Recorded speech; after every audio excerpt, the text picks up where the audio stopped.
In the autumn of 1971, two county health inspectors walked up a driveway in East Hampton, New York. At the end of it stood a large shingled house, 3 stories of weathered grey, set back from the Atlantic Ocean. 2 women were living inside it. One was 76 years old, the other was 53. They were mother and daughter, and they had the same name. The older woman was Edith Ewing Bouvier Beale. Her brother had been a Wall Street stockbroker who went by Blackjack, and Blackjack's daughter had become the First Lady of the United States. The younger woman in the house was Jacqueline Kennedy's first cousin. Within weeks, the story was in newspapers all over the country. That is the version most people know, and it is the version I want to take apart. Because what happened in that house was not poverty. Poverty is what happens to people who never had anything. I went looking for the money behind this story, and it took some digging. The figures are scattered across a probate file, a memoir written by a cousin, and a handful of society columns from the 1930s. Put them side by side, and they tell you something no photograph of a ruined room ever will. This family had a fortune, a real one, built over a century, counted in millions at a time when $1 million meant something close to permanent security. In 1948, the man who controlled it died.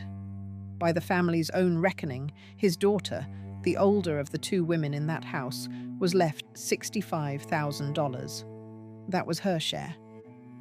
69 years later, the house she had refused to leave sold for $15.5 million. Most people tell this as a ghost story. 2 strange women, a rotting mansion, animals in the walls. I think that framing is lazy, and worse, I think it hides what actually happened. This is a story about money, and about the people who decided to stop spending it. So that is what we are going to follow.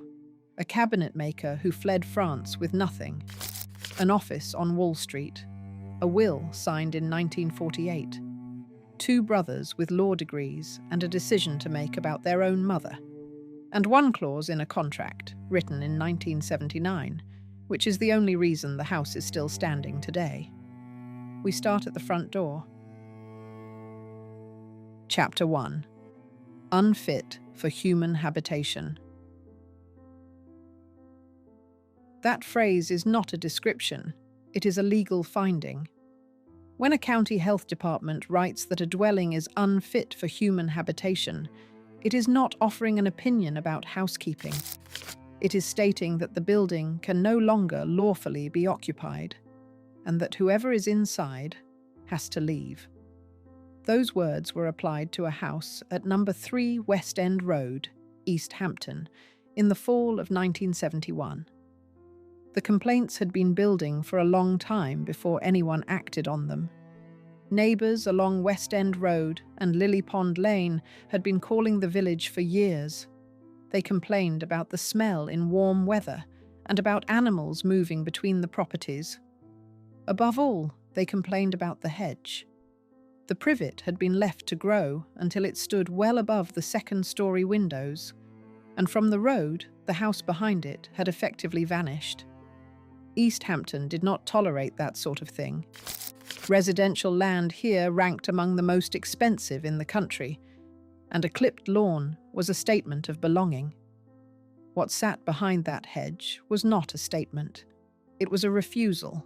None of this had happened quickly. The Beale family had owned the house since the early 1920s. The older woman had been living in it more or less permanently for close to 40 years, and her daughter had come back to join her in 1952. Whatever went. Wrong here went wrong slowly, in full view of a village that walked past that hedge every summer. Eventually the county came, and it came more than once. Inspectors from the Suffolk County Health Department went through the property in a series of visits. According to a United Press International report that circulated afterward, they judged the conditions unsanitary. There was no running water in the building, and there were, in the wording that made it into print, 12 diseased cats. I have gone through that phrasing a few times now, and the term that stops me is diseased. Not stray, not numerous. Somebody stood in those rooms and made a medical judgment about the animals. The house was substantial. Newspapers put it at 28 rooms, 3 stories of shingle standing on close to 2 acres of ground. Almost none of those rooms were still in use. Doors had been closed on most of the building years earlier, and the 2 women had settled into a handful of spaces upstairs. The official response was an ultimatum: clean the property or lose it. That was not a figure of speech either. The village had the authority to condemn the structure, and condemnation carried the possibility of demolition. The women were not being asked to tidy up. They were being told that the house could be taken from them and torn down, and compliance was never going to be a matter of cleaning. Meeting code meant plumbing, heating, and structural repair. That meant contractors, permits, inspections, and a substantial amount of money. Neither of them accepted that framing for a moment. The younger woman called what had happened a raid. She used that word for the rest of her life, and she meant it in the criminal sense. In her telling, these were not officials performing a public duty. They were intruders. Strangers had walked through her mother's house and handled her mother's belongings, and nobody had asked permission. Then the story left East Hampton. A local item was picked up nationally, and the framing wrote itself. Relatives of Jacqueline Kennedy Onassis found living in squalor on Long Island. Papers around the country ran their own version of it. The sanitation was never really the story. The name was the story.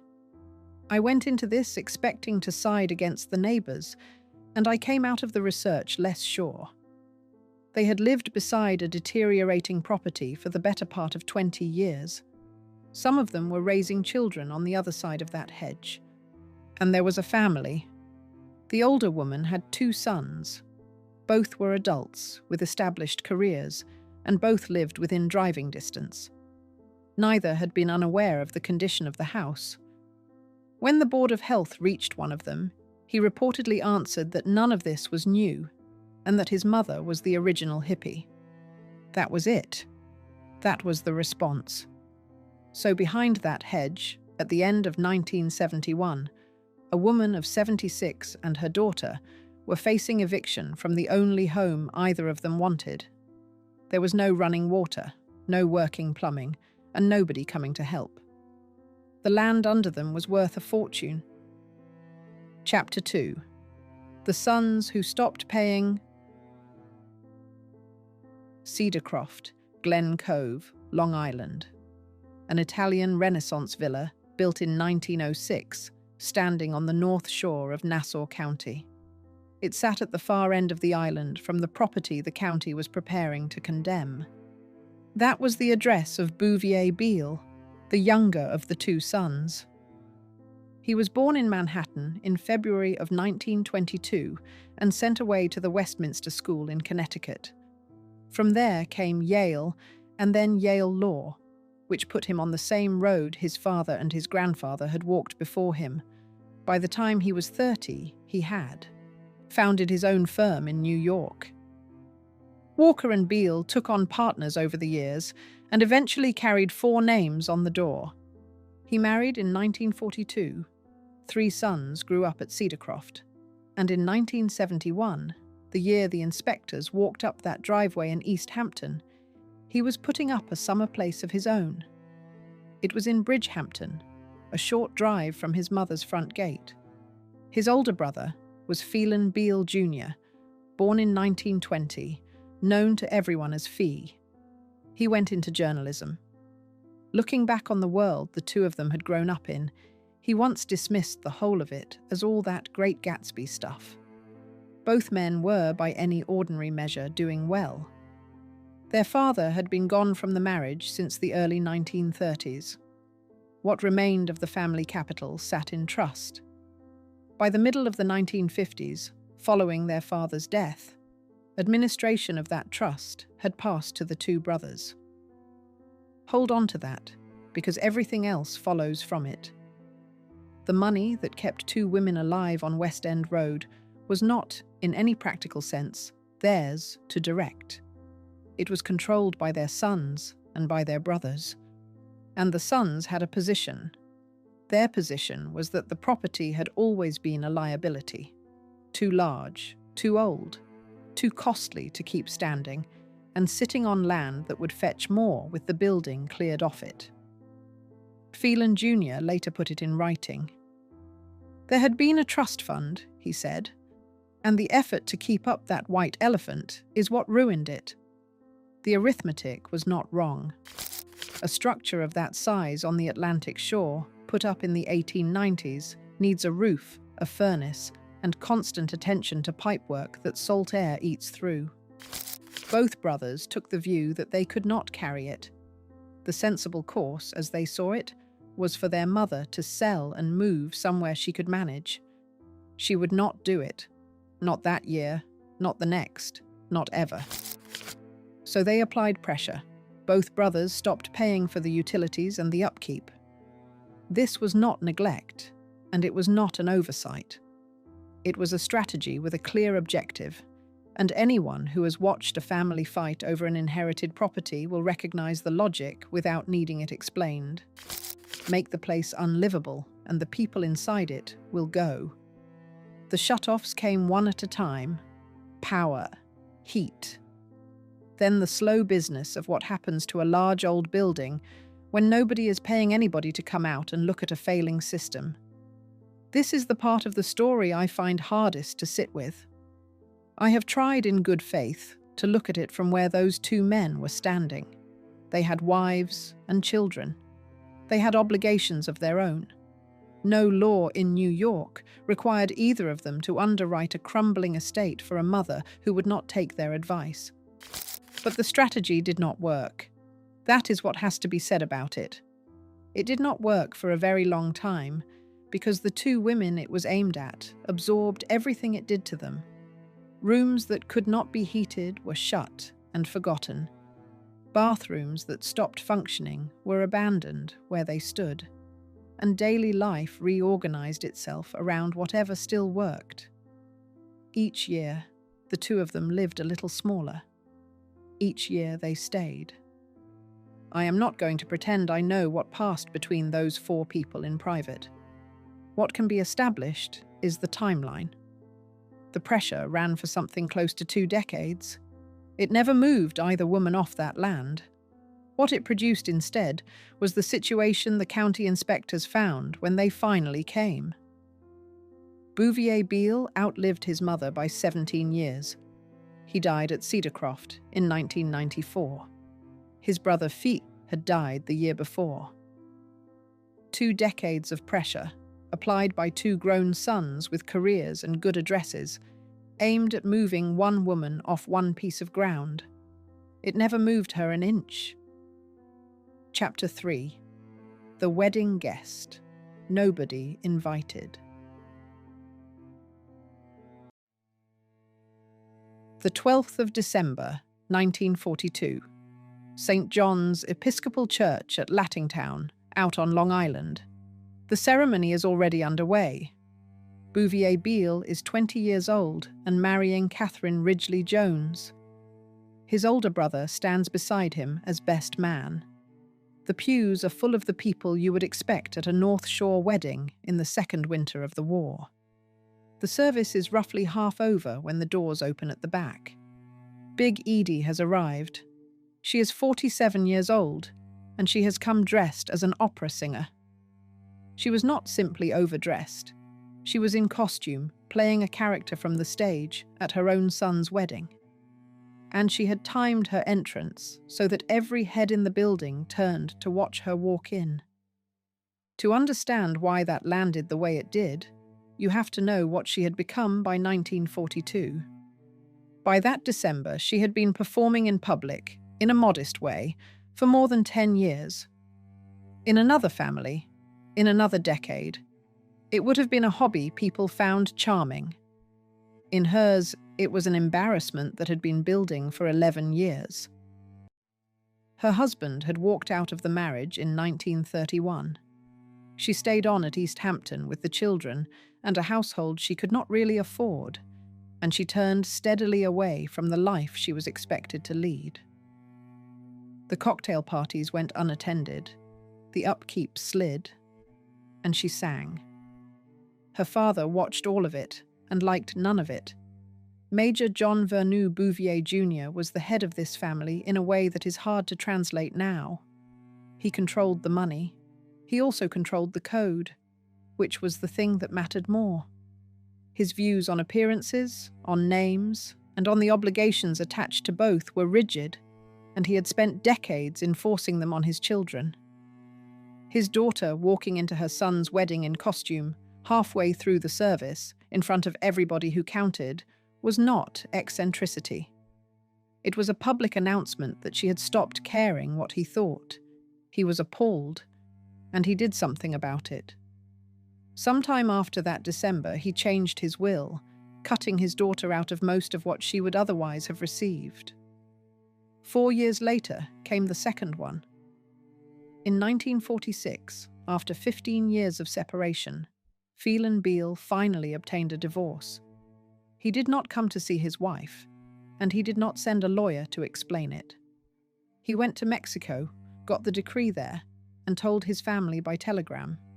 Their daughter never accepted it. To her, it was a fake Mexican divorce, and she said so for decades afterward, on the grounds that the Catholic Church would not recognize it. In her mind, her parents stayed married until the day her father died. The Major died on the 15th of January, 1948, at his apartment on Park Avenue. He was 81. Then the will was read. According to the family's own historian, a cousin who worked through the records for years, Big Edie was left a trust of $65,000. In today's money, close to $900,000. It is not nothing. It would have kept a woman in reasonable comfort in a small apartment for as long as she lived. It was not enough to run a large property on the Atlantic Ocean, and everybody involved understood that perfectly well.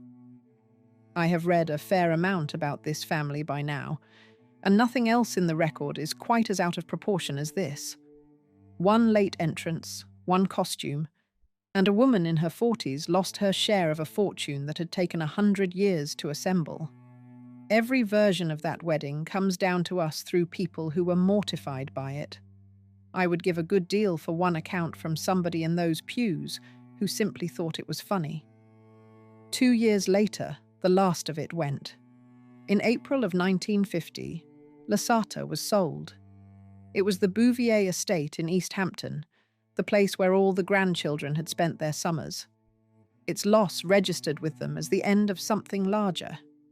One of those grandchildren wrote later that after Lasata was gone, everything that came next was second-rate.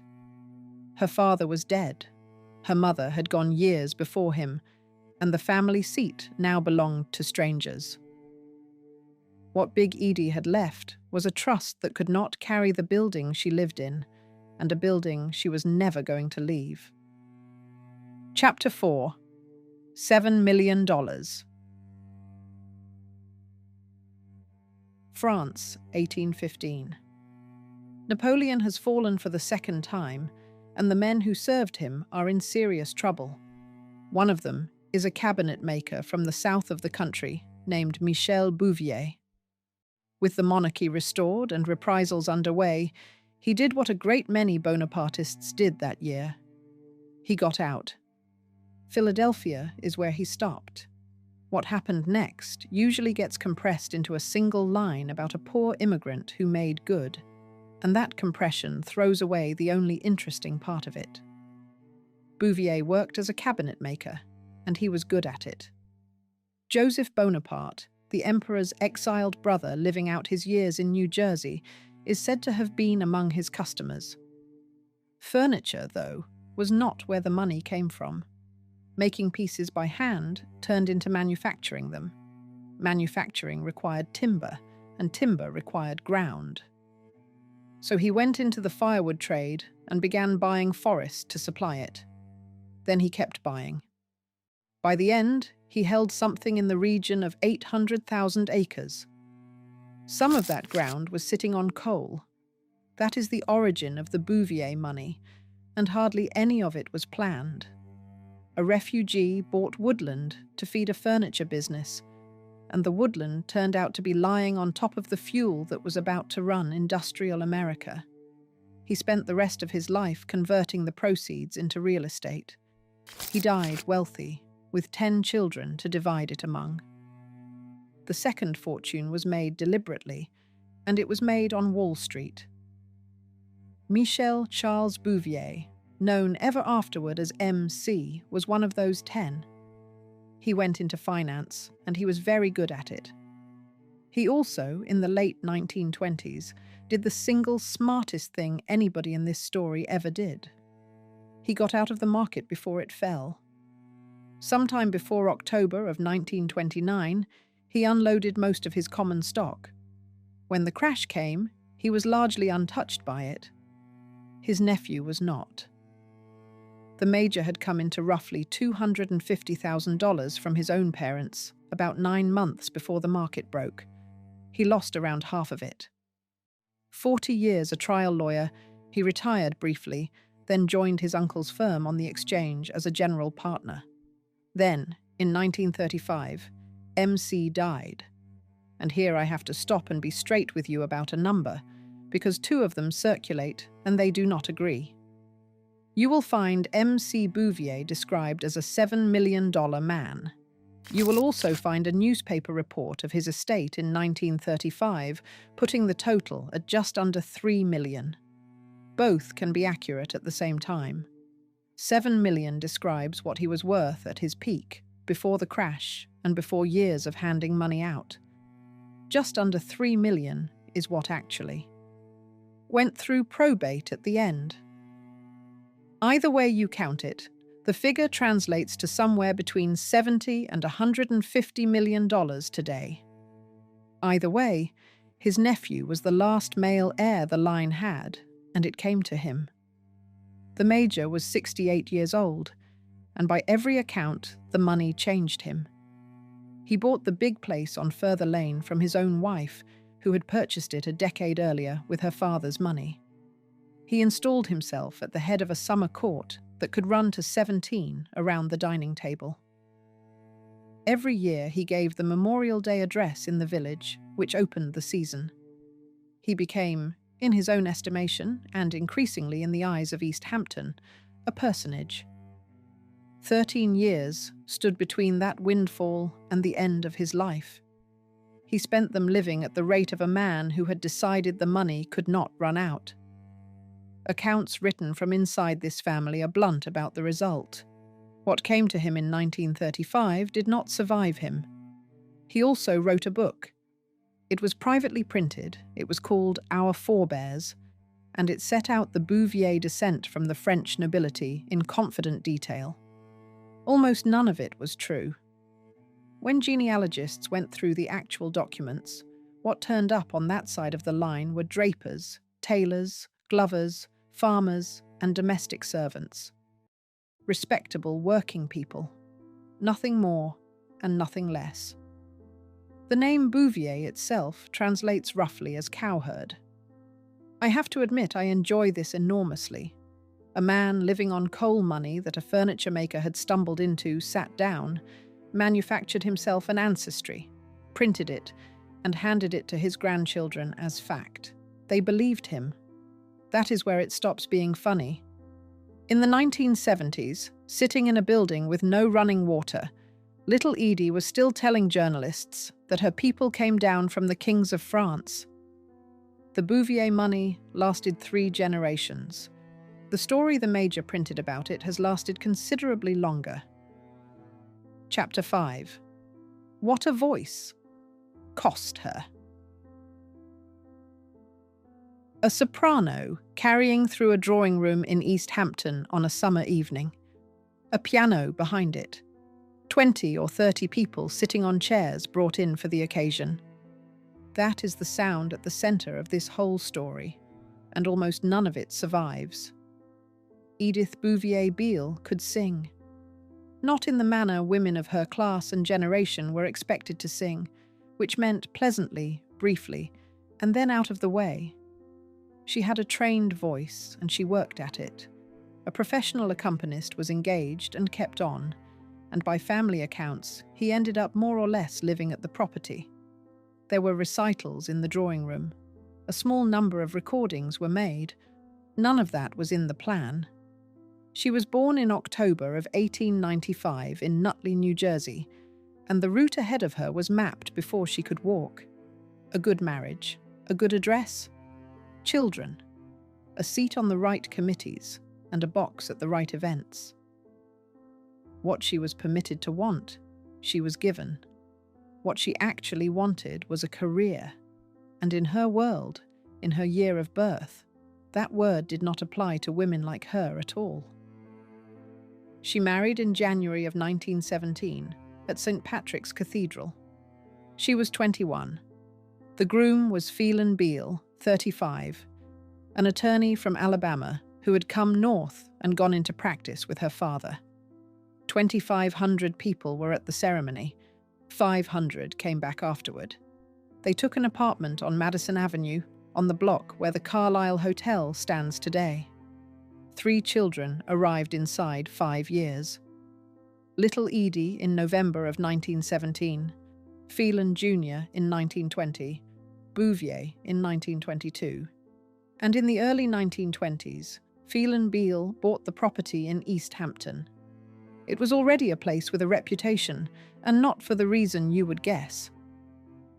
The building had gone up in 1897, designed by an architect named Joseph Greenleaf Thorpe. What made it known was the garden. A previous owner, Anna Gilman Hill, had built a walled garden there over many seasons that could survive the salt wind coming off the Atlantic. It worked. Photographs of it were published in a book on American gardens in 1916. She is also the one who named the place.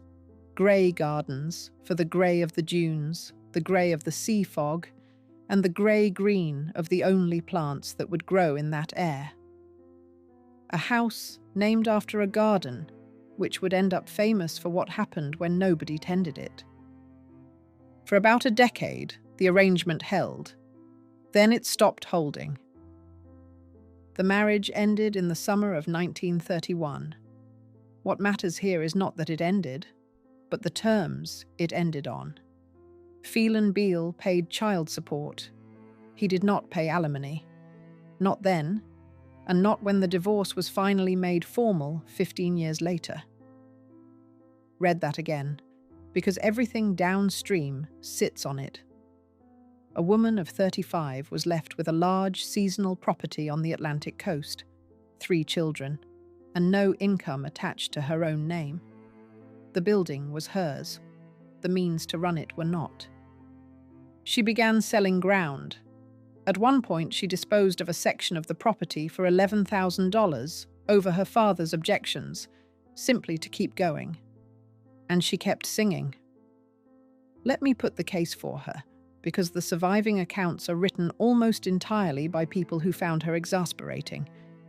Every other adult in this story wanted something conventional and got it. The law practice, the good address, the seat at the club. She wanted to perform. It was the one ambition available to her that carried no social credit whatsoever, and she pursued it for 40 years. No audience worth the name, no encouragement from anybody who mattered to her. She was not idle, and she was not helpless. What she was doing was working, at a thing nobody around her would agree to call work. My own view is that she was the only person in this story who was honest about what she actually wanted, and that the honesty is precisely what ruined her. Because it did ruin her. That has to be said alongside the rest of it. The recitals brought in nothing. The recordings went nowhere. An accompanist still had to be paid, and the roof needed money that was not arriving. Every year she chose the voice over the building. She chose the audience of 30 over the audience of 300. that had already decided what she was. By the end of the 1930s, she had a reputation in East Hampton, and it was not the one she had been raised to have. She had become the woman who sang. Chapter 6. Body Beautiful Beale. The Barbizon Hotel for Women stood on Lexington Avenue at 63rd Street, and it was less a hotel than a system. No man was permitted above the ground floor. Applicants supplied references. A young woman could be installed there by her family, and those parents could sleep at night. The building was designed to hold her safely in place while she tried something. Actresses lived at the Barbizon, models and girls at secretarial school. Grace Kelly had a room there. So, later, did Sylvia Plath. In 1947, Edith Bouvier Beale moved in. She was 29 years old, which by the standards of that address made her old. Most of the women in that building were 18 or 20 and had just arrived from somewhere. She had been trying for 11 years already. Go back to the start of it, and the promise looks enormous. She went to the Spence School in Manhattan and finished at Miss Porter's in Connecticut in 1935. Her debut came on New Year's Day of 1936 at the Pierre Hotel, and the New York Times covered it. She wore white net with silver appliqued into it, and a wreath of gardenias in her hair. She was 18. In East Hampton, they called her Body Beautiful Beale. She swam, she competed at tennis, and she was in the water off Georgica Beach whenever the weather allowed it. Photographs from that stretch of her life show a genuinely striking young woman who knew exactly how striking she was. She worked as a clothes model at Macy's in New York and down in Palm Beach. Her father did not care for it. By one account, he came across her face in a clothing advertisement and reacted very badly indeed. That tells you something about what modeling still meant to a certain kind of man in 1940s New York. And then, there is everything she said about those years afterward. There had been offers, she said, from Metro-Goldwyn-Mayer and from Paramount, and a dance career about to open up. Howard Hughes had been interested. J. Paul Getty, she told people, had proposed marriage. Then the largest claim of them all. She had been engaged to Joseph Kennedy Jr., eldest of the Kennedy sons, killed flying a mission over Europe in 1944. Had he lived, she said, she would have been First Lady instead of her cousin. Relatives who knew her put it differently. Their account is that she met Joseph Kennedy Jr. once. I have not found a way to sort the true from the invented here, and I have stopped trying. What can be said is that she told these stories consistently for 50 years. To journalists, to friends, to anybody who came through the door. The woman doing the telling had very little else left to hold on to. One relationship in that period is documented, and it is documented by her own hand. In diaries and letters she left to her nephew, little Edie described an affair in the late 1940s with Julius Albert Krug. He was Secretary of the Interior under President Truman. He was also married, with a family, and there was never any real prospect of it going anywhere. Her mother knew. In the film made decades later, Big Edie refers acidly to that married man and says he was never going to give her daughter any chance at all. Then her hair started to fall out. The medical name for what she had is alopecia totalis, and it does exactly what it sounds like. It is not thinning. It is complete loss across the whole body, and it does not reverse. Before she was 40, there was none of it left. I want to be careful about the order of events here, because I got it wrong myself at first. The hair did not go, and then her prospects collapse. The two things happen together, inside the same short window, as the 1940s closed and the 50s began. A woman whose entire working capital was her face and her body lost both at once. The headscarves start there. Everything the world would later find charming about her began as a solution to a problem. In March of 1952, the telephone calls from East Hampton began in earnest. Her mother was unwell, increasingly alone, and running through what little was coming in. She wanted her daughter home. Little Edie held out for 4 months. On the 29th of July, 1952, she left the Barbizon and went back to the property on West End Road. She was 34 years old. She would not sleep anywhere else for the next 25 years. Chapter 7. The Boy at the Door. He was 16 years old, and he had run away from home. Brooklyn. An Italian-American family. A father in sanitation. A mother who cleaned a school. He has described since, without much decoration, what he was getting away from, and the short version is that it was not safe there. He got himself out to Long Island and found work doing gardens in East Hampton. In the early 1970s, it was still a place where a boy could turn up and be handed a spade. One afternoon, he walked past a place he assumed had been abandoned, so he knocked. The door opened. Standing behind it was a woman in her 50s, draped in a shower curtain, with an apron tied around her head. She looked at him and told him he must be the marble faun. He had no idea what that meant. It is a Nathaniel Hawthorne novel, and behind the novel a piece of Greek sculpture. And she had decided in about a second that this was what he was.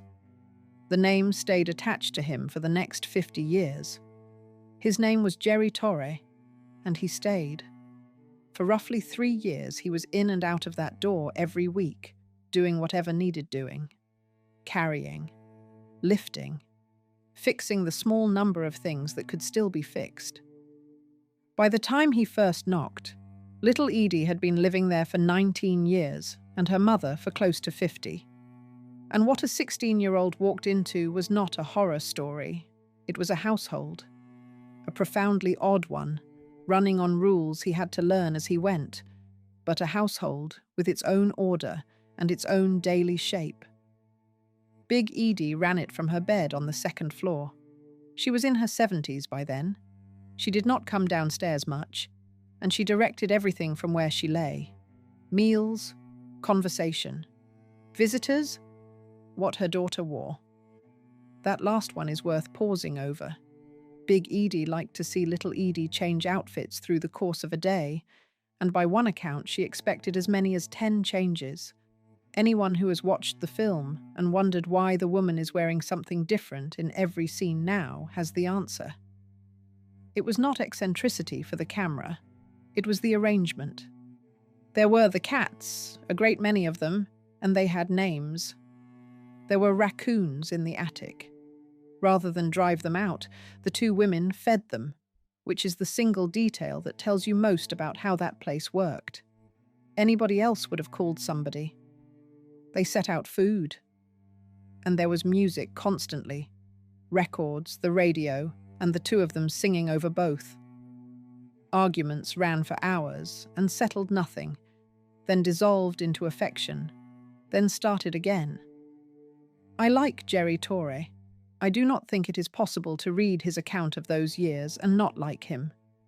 He arrived with nothing, he was treated well, and he has spent the decades since defending 2 women almost everybody else found ridiculous. What he was, functionally, is worth naming plainly. For most of 3 years, the person coming through that door with any regularity was a runaway teenager who had nowhere better to be. He was not the only outsider who came in.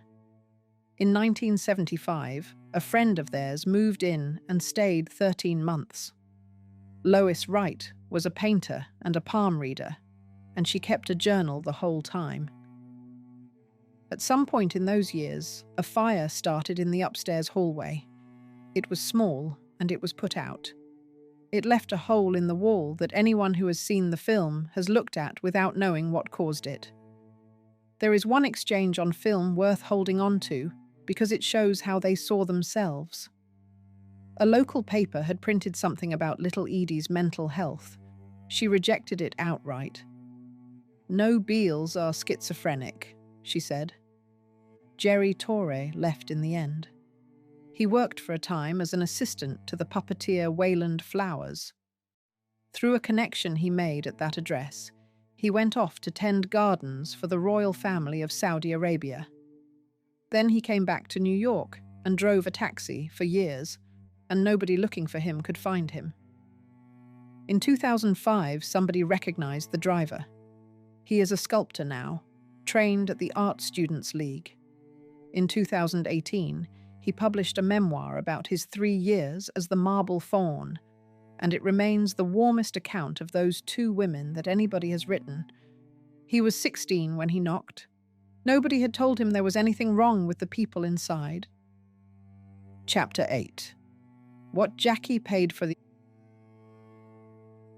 a magazine on a Manhattan newsstand, 1972. Inside it, a long article by a writer named Gail Sheehy, whose book Passages would make her famous a few years later. Her subject was 2 women in East Hampton, and here is the part that almost nobody notices about that coverage. The Beales let it happen. They opened the door and they talked. A tabloid published photographs taken inside their own rooms. Reporters were received. Questions were answered at length and answered with relish by 2 women who had not had an audience in 20 years and were not going to waste this one. It looks like humiliation. Read it again, and it looks like leverage. They had no money, no lawyer of their own, no influence in that village, and no relative willing to act. What they did have, suddenly, was a surname on a front page. Being a story was the only asset either of them possessed, so they spent it. What interests me more is what none of that coverage said. Not one of those articles mentioned that this woman had 2 grown sons living on Long Island. The alimony her husband never paid went unmentioned. So did the trust. So did the question of who controlled it. And so did the deliberate decision to stop covering the bills. The story ran as an oddity. Rich recluses gone strange. The financial machinery underneath it went entirely unreported, and it would stay unreported for another 40 years. What the coverage did produce was a telephone call. By the summer of that year, Jacqueline Onassis and her sister Lee Radziwill had put money into the property. Reported figures vary between $25,000 and $32,000. It is worth being precise about what that bought. A plumbing system, a furnace, and a clear-out, which removed something in the order of 1,000 bags of refuse from the grounds and the rooms. It is equally worth being precise about what it did not buy. There was no new roof in that figure, and no restoration. Above all, there was no income attached to it, and income was the only thing that would ever have changed the situation. The work was scoped to one purpose: bring the building up to village code so the county would withdraw, which the county duly did. The village came out of this well too. A property back in compliance, a story off the front page, and no need to be the town that condemned Jacqueline Onassis's family home. By some accounts, the payment came with that outcome attached as a condition, meaning the town had to agree the 2 of them could stay. That is not a rescue. That is a settlement negotiated between a wealthy family and a municipality, with the 2 women as its subject rather than its party. Big Edie gave her own version of how it ended. After the money went in, she said, her niece told her plainly that they could not go on. 1 payment. Then the door closed. Jerry Torre was there for at least one of her visits, and his description has stayed in my head since I read it. She arrived in the round, dark glasses she wore everywhere. She took them off. He watched her stand and look at what her aunt was living in, and he says she could not take it in. I would rather this chapter had somebody in it I could call a hero, and I have gone looking. She came. She paid. Nobody else in that family did either of those things. But set the sum beside the circumstances. This was a woman married to a Greek shipping magnate, among the wealthiest men alive. She had homes across 2 continents and an island of her own in the Ionian Sea. The amount that went into East Hampton would not have covered a season of running any one of them. And it went in once. No arrangement was made for the roof that would fail next, or the winter after that, or the decade after that. There was no allowance, no standing order, no small monthly sum to keep 2 elderly relatives out of the newspapers permanently. The problem was fixed the way a scandal gets fixed, not the way a household gets fixed. So the inspectors went away, and the reporters moved on. What remained inside was a working furnace, functioning pipes, and precisely the same income as before, which was almost none. One further consequence is worth holding on to. Everything anyone has ever seen of the inside of that building was filmed after this clear out. The condition that brought the county in was never put in front of the public. What became famous was the tidier version. It was the largest sum to reach that address in decades. Everybody involved understood it was a single payment. Chapter 9. The Fee. A camera loaded with 16mm film and a portable tape recorder slung on a shoulder. 2 men. One carried the picture, the other carried the sound. That was the entire apparatus. Albert and David Maysles worked in a style that had a name, direct cinema, and the rules of it were strict. No lighting rigs, no sit-down interviews, nobody narrating what you were watching, and no script, because there was nothing to script. You turned the camera on, you stayed in the room, and you waited. They had first come through that door in 1972, and not on their own account. They were hired hands on somebody else's project, a film about the Bouvier family and its summers in East Hampton. When they began pushing for the 2 residents to become the subject rather than the background, the project was shut down. 4 reels of what they had already shot went into storage and stayed lost for 45 years. So they came back. This time it was theirs. Now, the arrangement. This matters because the argument about this film has run for 50 years. Almost all of it is conducted without reference to the contract. There was a contract. The family lawyer was involved in the negotiation. Releases were signed before a frame was exposed. Whatever else went on here, nobody walked into that place with a camera and started rolling on 2 confused old ladies. The Beales were paid $5,000 each. Put that in current money, and it comes to roughly $30,000 apiece. For a woman with a furnace, functioning pipes, and almost no income, it was a serious amount, and it was welcome. They also understood there would be a share of the profits. It never arrived. No share, no residual, nothing at all in the decades that followed. And what did they hand over for $5,000? Everything that was left. Their rooms, their meals, their arguments, their singing, their cats, their bodies, their memories, and the exact texture of their dependence on one another. They gave a film crew the whole of it and held nothing back. When the cutting was finished, the picture was carried out to East Hampton and projected for the 2 of them in the upstairs hall. Ellen Hovde and Muffy Meyer had shaped it in the edit and are credited as directors alongside the brothers. It went to the New York Film Festival in September of 1975 and into cinemas the following February. The reception was savage. Those reviews have been quoted to death elsewhere, and the question that gets skipped is the one worth asking here. What did all of it do to the 2 people inside the film? Little Edie went to screenings. She turned up, sat in cinemas with paying audiences, and afterward talked to anybody who wanted to talk to her. Certain critics found her presence at those screenings distasteful, which tells you a good deal about the critics. She was 58 years old, and she had wanted an audience since she was 19. One had finally shown up. That it had shown up to look at her kitchen rather than to hear her sing did not appear to trouble her in the slightest. So, the question everybody asks, were they exploited? I am uncomfortable with the film. I want to say that plainly rather than pretend to a detachment I do not have. There are long passages where the camera holds on a woman who has no idea how she reads. I do not think the men holding it were unaware of that. But my answer is no, and here is why. Exploitation requires somebody who does not understand the deal. These two understood it completely. They had done this before, 3 years earlier, with the newspapers.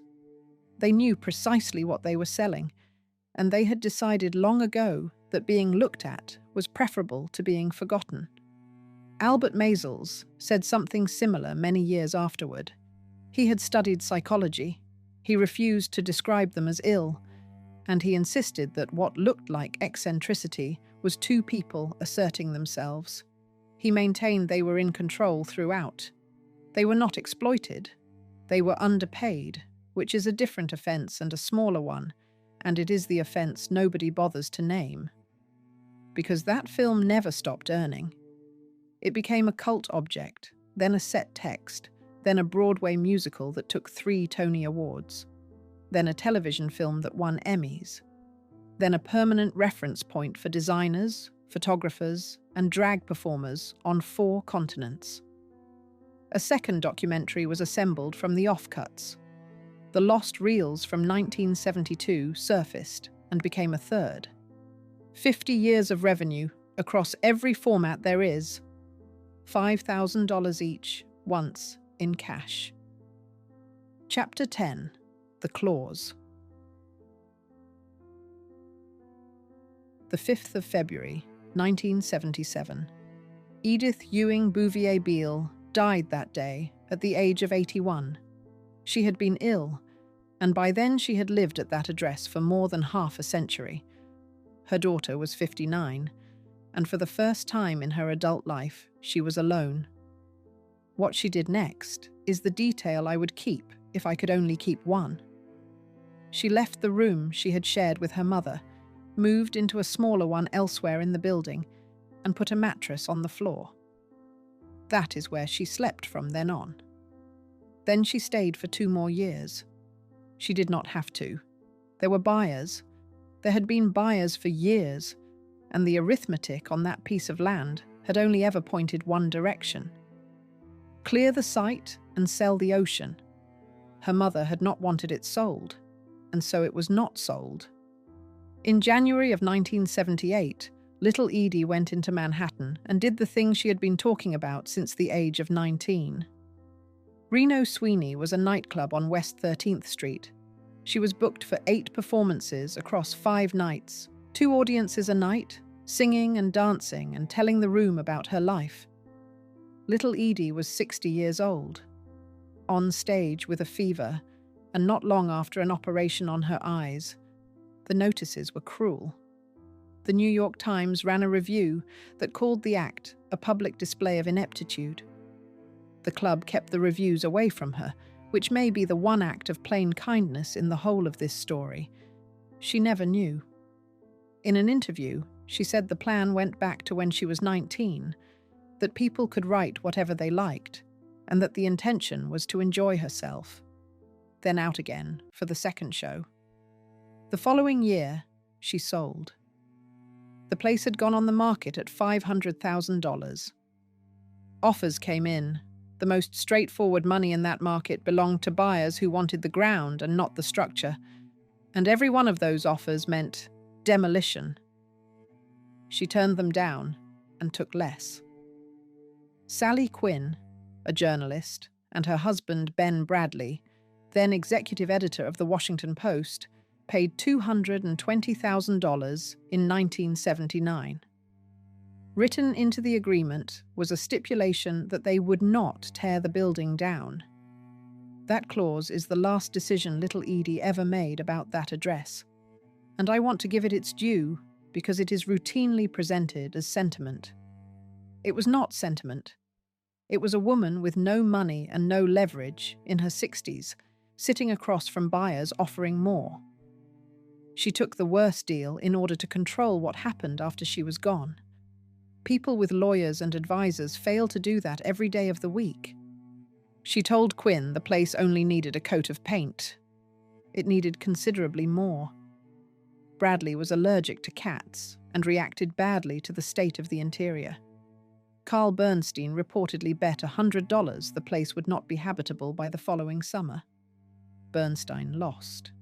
Little Edie went south. A rented cottage in Southampton first, then a studio apartment on East 62nd Street in Manhattan from 1980 until 1983. Then Miami Beach. Then, in the middle 90s, Montreal for a while, so she could work on her French. A stretch with relatives in Oakland followed, and late in 1997 she settled in Bal Harbour, Florida. She wrote poetry, and the letters kept arriving from strangers who had watched the film and needed to tell her what it had done to them. Every one of them got a reply. She swam almost every day, into her 80s. Think about the arithmetic there. The audience she had wanted since 1936 finally existed. It was writing to a small apartment in Florida, and the woman opening the envelopes was in her 80s. Around the new year of 2002, the letters and calls stopped being answered. Friends telephoned the building. Somebody was sent up to check. She was found on the 14th of January, 2002, at 84 years old.